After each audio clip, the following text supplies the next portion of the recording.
Bismillahirrahmanirrahim. Assalamualaikum warahmatullahi wabarakatuh. Anak-anak, kita masuk di bab ketiga, yaitu terkait dengan virus, ya. Nah, virus itu apa sih? Ya, sekarang kita sedang menghadapi pandemi COVID-19 yang disebabkan oleh coronavirus. Sebetulnya apa sih? Nah, ini kita tidak akan membahas lebih lanjut kenapa sih kok ada corona, kenapa COVID-19, tapi kita akan bahas virus itu apa, kemudian struktur virus itu bagaimana mereka bisa memperbanyak diri. Nah, sebelumnya, virus itu apa sih? Nah, kita kenalan dulu sama sejarah virus. Kok bisa ada virus, ya?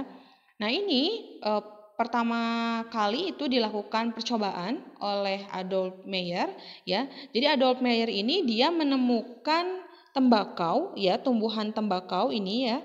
Tumbuhan tembakaunya itu ada yang berdaun kuning, ya. Jadi daunnya kok kuning, sementara yang lain daunnya warnanya hijau segar sehat. Sedangkan yang satu itu daunnya warna kuning, ya. Yang ini daunnya warna kuning.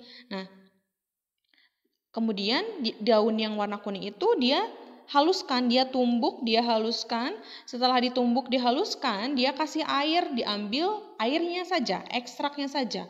Masukin ke dalam semprotan, kemudian dia coba semprotkan ke tumbuhan tembakau yang sehat, yang hijau. Ternyata tumbuhan yang hijau itu pun tadi menjadi tumbuhan tembakau yang sakit. Akhirnya dari percobaan Adolf Meyer ini, dia awalnya belum kasih nama virus. Dia pikir, oh ini kayaknya bakteri deh, ya. Jadi ternyata di daun tembakau yang kuning itu terdapat bakteri yang bisa menyebabkan penyakit, ya. Awalnya belum virus dulu, tapi kemudian Dimitri ini juga melakukan penelitian kembali. Dimitri ini daun yang tadi daun tembakau warna kuning, kemudian dia haluskan. Setelah dihaluskan, bedanya adalah Dimitri melakukan filterisasi atau penyaringan. Jadi kalau tadi Adolf itu dia diekstrak saja, dikasih air langsung disemprotkan. Kalau bedanya dengan Dimitri itu dia disaring dulu. Jadi si ekstraknya disaring dengan harapan bahwa kalau iya betul dia bakteri, nanti bisa kesaring, ya. Nah, kemudian dicoba lagi disemprotkan ke tumbuhan tembakau warna hijau, ya, yang sehat. Ternyata si tembakau yang sehat ini setelah disemprotkan oleh ekstrak tembakau yang warna kuning yang berpenyakit itu ternyata tetap sakit, padahal sudah disaring terlebih dahulu. Tapi tembakau yang sehat tetap menjadi sakit dan daunnya tetap menguning. Akhirnya disimpulkan bahwa ternyata di daun yang warna kuning itu terdapat mikroba yang sangat kecil, ya. Jadi ukurannya ini mereka pikirnya masih bakteri. Ini kayaknya ukurannya sangat kecil karena sudah disaring pun tetap bisa menyebabkan penyakit, ya. Itu awal mula ditemukannya virus, ya. Jadi dari daun tembakau yang menguning, akhirnya diberi namalah virus. Nah, virus itu apa sih, ya? Ayeuna sekarang sedang ramai coronavirus, ya. Sebetulnya apa sih virus itu? Nah, virus itu anak-anak, dia merupakan parasit, ya. Parasit intraseluler obligat. Kalau yang namanya parasit, ya, yang namanya parasit berarti dia merugikan. Dia tinggal di inang, ya. Parasit intraseluler obligat. Artinya virus ini merupakan unit, ya. Jadi dia hanya bisa hidup dan memanfaatkan inangnya.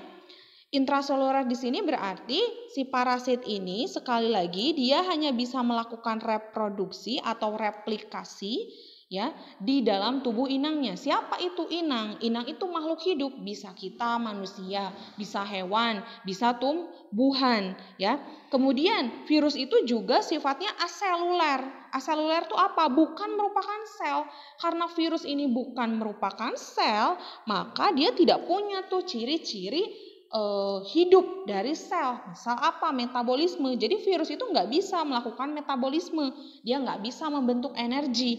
Sekali lagi, virus hanya melakukan replikasi, ya, atau kegiatan memperbanyak diri, itu pun hanya bisa dilakukan di dalam sel tubuh inang. Karena kenapa? Dia parasit obligat, dia benar-benar merugikan dan hanya bisa tumbuh ya, hidup di dalam tubuh inang. Ukurannya renik ya, kecil 10 sampai 30 nanometer. Nanometer ini berarti kan 10 pangkat minus 9. 10 pangkat min 9 ya. Mohon maaf ini agak susah nulisnya. Ya, jadi pangkat min 9. Jadi kalau ukuran virus berapa? 10 nanometer. Oh, berarti kalau kita mau hitung 10 nanometer itu 10 kali 10 pangkat min 9. Jadi 0,0000.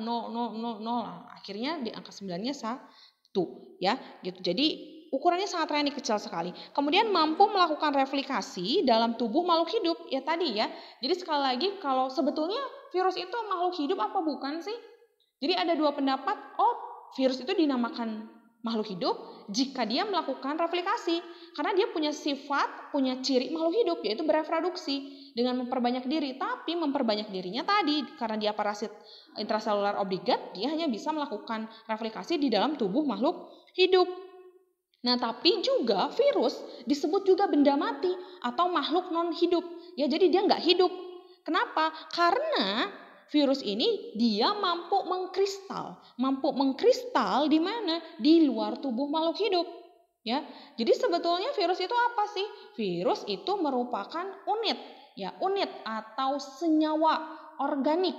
Nah, senyawa organik yang mampu melakukan replikasi di dalam inangnya, yaitu di dalam tubuh makhluk hidup, dan mampu mengkristal di luar makhluk hidup. Ya, jadi sekali lagi dia ada sifat makhluk hidup, ya, sifat makhluk hidup ini dia mampu bereplikasi, kemudian ada benda matinya. Kok disebut benda mati? Karena dia mengkristal ketika di dalam tubuh makhluk hidup. Makanya nih, sekarang nyambung ke coronavirus, sekarang sedang pandemi. Sekali lagi diingatkan, ya, walaupun kamu di rumah, tetap cuci tangan, ya, pakai masker, jaga jarak. Ya, kenapa demikian? Karena sekali lagi virus itu sangat kecil ukurannya. Dan walaupun misalkan ibu, saya nggak dekat-dekat sama orang yang sakit COVID, ya sekali lagi virus itu mampu mengkristal, ya, mampu mengkristal di benda mati. Artinya kalau misalkan kamu nih, ya, pergi keluar rumah, kemudian naik angkutan umum misal, ternyata di angkutan umum itu kamu pegang joknya terus ternyata ada coronavirusnya kena tangan kamu. Nah, coronavirus ini kalau kamu cuci tangan, ya, cuci tangan pakai sabun, nah itu bisa menyebabkan apa? Nah, mematikan virus, ya. Jadi struktur virusnya jadi rusak oleh apa? Zat kimia di sabun. Atau kamu pakai hand sanitizer, ya, ada zat kimianya juga di sana. Nah, itu mengganggu struktur virus, akhirnya virusnya mati. Nah, itu kenapa sekarang kita perlu mencuci tangan, ya. Walaupun sebetulnya tidak ada coronavirus juga cuci tangan itu harus, karena untuk menjaga kebersihan. Kemudian juga keluar jangan lupa pakai masker, karena kita menghindari apa? Tertular orang lain pun kita bisa jadi kita menularkan ke orang lain. Ya, jadi kita sama-sama menjaga. Harus juga social distancing, ya. Harus juga menjaga jarak. Karena sekali lagi, virus itu kalau di tubuh makhluk hidup, dia bisa bereplikasi. Jadi jangan sampai nih kita saling bersentuhan, ya, dengan orang yang tidak kita kenal pun dengan orang yang kita kenal. Saya mah sehat enggak? Dia juga sehat. Ya udah saling pegang. Nah, karena kita tidak tahu. Sekali lagi kalau virusnya sampai berpindah ke tubuh kamu, dia bisa bereplikasi, memperbanyak diri di tubuh kamu, maka kamu bisa sakit, ya. Maka dari itu tetap memakai masker, mencuci tangan, dan jaga jarak. Itu terkait virus, ya. Jadi sekali lagi virus itu merupakan unit atau senyawa organik yang mampu melakukan replikasi atau memperbanyak diri di dalam tubuh makhluk hidup, dan dia juga mampu mengkristal jika berada di luar makhluk hidup. Itu untuk perkenalan virus, ya. Kemudian kita lanjut ke bahasan selanjutnya, yaitu terkait morfologi dan struktur virus di video yang selanjutnya.